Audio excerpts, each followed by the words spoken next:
Hello friends, स्वागत है आप सभी का अपने चैनल GOVTS ट्यूटोरियल में। तो दोस्तों, आज की इस वीडियो में हम लोग जे क्लास 11th का वीकली टेस्ट यानी कि आप लोगों का वीकली टेस्ट 9 दिसंबर 2023 यानी कि कल जो आपका टेस्ट होने वाला है इकोनॉमिक्स का, उसका हम लोग आज इस वीडियो में वेरी वेरी इंपॉर्टेंट क्वेश्चन देखने वाले हैं। दोस्तों, मैं आपको बता दूं कि अगर आप इस वीडियो को देख लेते हैं शुरू से लेकर अंत तक तो आपका कल 40 नंबर पक्का है। तो इसलिए दोस्तों, आप वीडियो को मिस मत कीजिएगा, एकदम शुरू से लेकर अंत तक ज़रूर देखिएगा ताकि आप कल 40 में 40 नंबर ला सकें। तो दोस्तों, मैं आपको बता दूं कि कल आपका इकोनॉमिक्स टेस्ट है और इस वीडियो में हम लोग वेरी वेरी इंपॉर्टेंट क्वेश्चन देखने वाले हैं। तो चलिए हम लोग बिना देर किए हुए वीडियो को शुरू करते हैं। तो देखिए, आपका सब्जेक्ट जो है वो आपका इकोनॉमिक्स है। टोटल आपको 90 मिनट दिया जाएगा और आपका क्लास है 11th। आपका टोटल मार्क्स जो होने वाला है वो 40 नंबर का होने वाला है, जो कि आपका ऑब्जेक्टिव क्वेश्चन 10 होगा और एक प्रश्न आपको 2 नंबर का रहेगा। टोटल 20 नंबर का होगा और सब्जेक्टिव आपका टोटल 20 का होगा, जो कि लिखने वाला आपका 20 नंबर का होगा। टोटल आपका 40 नंबर का होगा। तो चलिए हम लोग बिना देर किए हुए वीडियो को शुरू करते हैं। वीडियो शुरू करने से पहले मेरा आपसे एक रिक्वेस्ट है कि आप चैनल पे अगर नए हैं तो चैनल को एक सब्सक्राइब कर दीजिएगा और बेल आइकन को ऑल पे सेट कर दीजिएगा, ताकि जब भी मैं वीडियो अपलोड करूँ तो सबसे पहले नोटिफिकेशन आपके पास पहुँचे। तो चलिए हम लोग वीडियो को शुरू करते हैं। तो देखिए, जे क्लास 11 वीकली टेस्ट 9 दिसंबर 2023 का हम लोग क्वेश्चन आंसर करने वाले हैं। ये आपका question very very important question होने वाला है, इसलिए वीडियो में शुरू से लेकर अंत तक बने रहिएगा। तो देखिए, हम लोग का पहला प्रश्न कहता है, क्या कहता है? राष्ट्रीय साक्षरता मिशन स्थापित किया गया था। तो राष्ट्रीय साक्षरता मिशन स्थापित कब किया गया था आपको बताना है। तो देखिए, पहला ऑप्शन कहता है 1888 में, 1987 में, 1988 में, 1788 में। तो आपका करेक्ट आंसर हो जाएगा ऑप्शन नंबर सी, 1988 में आपका राष्ट्रीय साक्षरता मिशन स्थापित किया गया था। बढ़ते हैं नेक्स्ट क्वेश्चन की, क्वेश्चन नंबर 2। देखिए, 2 नंबर का प्रश्न आपका कहता है, मानव विकास का सूचकांक 2016 में भारत का स्थान था। यहाँ कह रहा है कि आपका मानव विकास का सूचकांक 2016 में भारत का स्थान था। तो 2016 में भारत का स्थान क्या था आपको बताना है। तो भारत को का जो आंकड़ा था वो बहुत ही ज़्यादा था। तो आपका आंसर हो जाएगा 2 नंबर का ऑप्शन नंबर सी, 131। मानव विकास का सूचकांक 2016 में कितना था? 131वां स्थान था। तो हम लोग बढ़ते हैं फिर नेक्स्ट क्वेश्चन की ओर, क्वेश्चन नंबर 3। देखिए, 3 नंबर का आपका प्रश्न कहता है, शिक्षा से लोगों की बढ़ती है। तो शिक्षा से लोगों की क्या बढ़ती है आपको बताना। तो शिक्षा से लोगों की क्या दक्षता बढ़ती है, या फिर आय बढ़ती है, या फिर उत्पादकता बढ़ती है, या इनमें से सभी। तो आपका 3 का आंसर जो हो जाएगा ऑप्शन नंबर डी आपका करेक्ट आंसर हो जाएगा। शिक्षा से लोगों की क्या क्या बढ़ती है? दक्षता भी बढ़ती है, आय भी बढ़ती है और उत्पादकता भी बढ़ती है। तो ये तीनों बढ़ती है। तो इसका correct answer option number D हो जाएगा। बढ़ते हैं हम लोग नेक्स्ट क्वेश्चन की ओर, क्वेश्चन नंबर 4। देखिए, 4 नंबर का प्रश्न आपका कहता है, मानवीय संसाधन विकास का उपाय है। तो मानवीय संसाधन का उपाय क्या है? क्या शिक्षा व्यवसाय है, स्वास्थ्य सुविधाएं, या फिर कार्य प्रशिक्षण, या फिर इनमें से सभी। तो 4 का आपका आंसर हो जाएगा ऑप्शन नंबर आपका डी, इनमें से सभी। मानवीय संसाधन विकास का उपाय शिक्षा व्यवसाय स्वास्थ्य सुविधाएं कार्य प्रशिक्षण, ये तीनों आपका उपाय है। तो आपका correct answer option number D हो जाएगा, इनमें से सभी। हम बढ़ते हैं नेक्स्ट क्वेश्चन की, क्वेश्चन नंबर 4। तो देखिए, क्वेश्चन नंबर 5। तो 5 नंबर का आपका प्रश्न कहता है, देखिए, मानवीय पूंजी निर्माण की एक समस्या है। तो मानवीय पूंजी निर्माण की एक कौन सी समस्या है? क्या जनसंख्या में वृद्धि है, या फिर मृत्यु दर है, या फिर उत्पादन है, या फिर इनमें से सभी।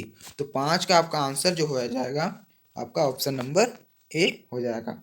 मानवीय पूंजी निर्माण की एक समस्या जनसंख्या में वृद्धि है। तो आपका correct answer option number A हो जाएगा। अब हम लोग बढ़ते हैं नेक्स्ट क्वेश्चन के, क्वेश्चन नंबर 6। तो देखिए 6 नंबर का आपका प्रश्न कहता है मानवीय पूंजी महत्वपूर्ण होने का कारण है। तो मानवीय पूंजी महत्वपूर्ण होने के क्या कारण है आपको बताना है। देखिए ऑप्शन नंबर ए कहता है भौतिक पूंजी का उत्पादक किए गए प्रयोग संभव, या फिर अभिवृत्तियों का आधुनिकीकरण, या फिर उत्पादकता में वृद्धि, या फिर इनमें से सभी। तो 6 का आपका आंसर हो जाएगा ऑप्शन नंबर डी, इनमें से सभी। हम लोग बढ़ते हैं नेक्स्ट क्वेश्चन की ओर, क्वेश्चन नंबर 7। तो देखिए 7 नंबर का आपका प्रश्न कहता है मानवीय संसाधनों के विकास के लिए आवश्यकता है।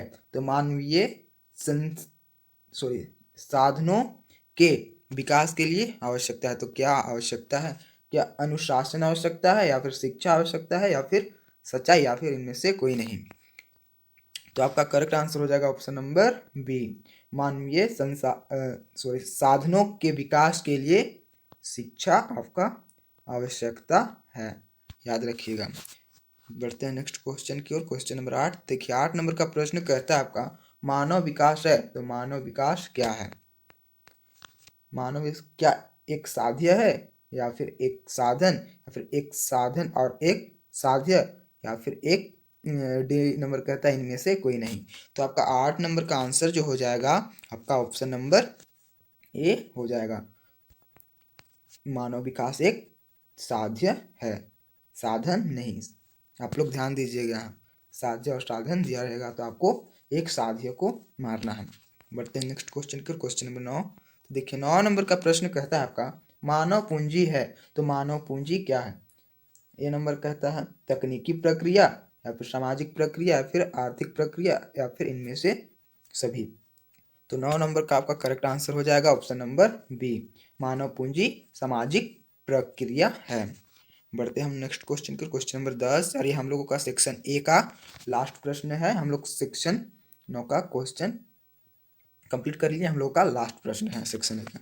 तो देखिए 10 नंबर का आपका प्रश्न कहता है मानवीय पूंजी निर्माण के स्रोत हैं। तो मानवीय पूंजी निर्माण के स्रोत क्या है आपको बताना है। तो हम लोग देखते हैं क्या है।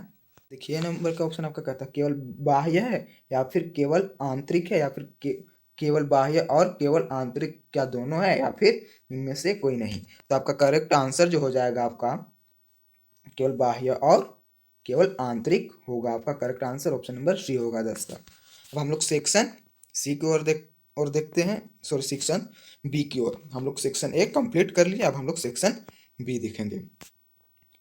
तो देखिए हम लोगों का सेक्शन बी का 11 नंबर का प्रश्न कहता है सरकारी संस्थाएं भारत में किस प्रकार स्कूल एवं अस्पताल की सुविधा उपलब्ध करती है। तो इसका आप लोग आंसर खुद लिख लीजिए। हम लोग जितना भी मैं क्वेश्चन दे रहा हूँ ये आप लोग इसका आंसर खुद लिख लीजिएगा, क्योंकि स्कूल में आपको लिखाया गया होगा। मैं अगर लिखवा दूंगा तो आप लोगों का आंसर कुछ अलग हो जाएगा, और स्कूल में जो लिखाया गया है उसका आपका आंसर अलग होगा। इसलिए इसका आंसर आप लोग खुद लिख लीजिएगा। जितना भी मैं सब्जेक्टिव का प्रश्न दे रहा हूँ आप लोग आंसर खुद से लिख लीजिएगा। इसका आंसर मैं नहीं दूंगा। अगर आप लोग कमेंट करके बताइएगा अगर आंसर चाहिए तो मैं, अगर ज़्यादा कमेंट आता है इसका आंसर चाहिए तो मैं आंसर आपको दे दूंगा। देखते हैं हम लोग अब क्वेश्चन नंबर 12। तो 12 नंबर का प्रश्न कहता है आपका किसी देश की शैक्षिक उपलब्धियों के दो सूचक क्या होंगे। तो किसी देश की दो शैक्षिक उपलब्धियों के दो सूचक को आपको बताना है 12 नंबर का प्रश्न में। अब हम लोग सेक्शन सी की ओर बढ़ते हैं, जो कि आपका 2 प्रश्न है, जो कि 3-3 नंबर का, आपका टोटल 6 नंबर का है। सेक्शन बी का 13वां नंबर का क्वेश्चन कहता है आपका मानव पूंजी निर्माण और मानव विकास के भेद स्पष्ट करें। आपको बताना है इसमें मानव पूंजी और मानव विकास के भेद को आपको स्पष्ट रूप से बताना है 13 नंबर का प्रश्न में। अब हम लोग देखते हैं 14 नंबर का प्रश्न। तो देखिए 14 नंबर का प्रश्न आपका कहता है किसी देश में मानवीय पूंजी के दो प्रमुख स्रोत क्या होते हैं। तो किसी देश में मानवीय पूंजी के दो प्रमुख स्रोत क्या होते हैं आपको बताना है। हम लोग देखते हैं नेक्स्ट क्वेश्चन सेक्शन डी का 15 नंबर का क्वेश्चन। ये आपका 2 नंबर का, सॉरी 2 प्रश्न है, इसमें से आपको एक प्रश्न आपका 5 नंबर का है, टोटल आपका सेक्शन डी में 10 नंबर का प्रश्न है। तो देखिए मैं अभी वीडियो अपलोड कर रहा हूँ लगभग अभी आपका 9:20 टाइम हुआ, हो सकता है आपका वीडियो अपलोड सुबह में हो या फिर अभी भी हो सकता है, तो आप लोग देख लीजिएगा। तो देखिए सेक्शन डी का 15 नंबर का प्रश्न कहता है मानव पूंजी तथा आर्थिक समृद्धि के बीच संबंध स्पष्ट करें। आपको इसमें मानव पूंजी तथा आर्थिक समृद्धि के बीच संबंध, क्या संबंध है, आपको स्पष्ट रूप से आपको बताना, स्पष्ट करना है। तो आप लोग लिख लीजिएगा। देखिए 16 नंबर का आपका प्रश्न कहता है मानव पूंजी की तुलना में मानव विकास किस प्रकार से अधिक व्यापक है। तो मानव पूंजी की तुलना में मानव विकास किस प्रकार से अधिक व्यापक है, आपको बताना है। तो हम लोग देख लिए सेक्शन सी, बी और डी का भी हम लोग देख लिए। आप लोग आंसर इसका खुद लिख लीजिएगा। तो चलिए हम लोग वीडियो को यहीं पर अंत करते हैं, फिर मिलते हैं अगले वीडियो में। अगर वीडियो आपका अगर पसंद आया हो तो वीडियो को एक लाइक कर दीजिएगा, और चैनल पर नए हैं तो चैनल को सब्सक्राइब कर दीजिएगा, ताकि जब भी मैं वीडियो अपलोड करूँ तो सबसे पहले नोटिफिकेशन आपके पास पहुँचे। तो चलिए मिलते हैं फिर अगले वीडियो में।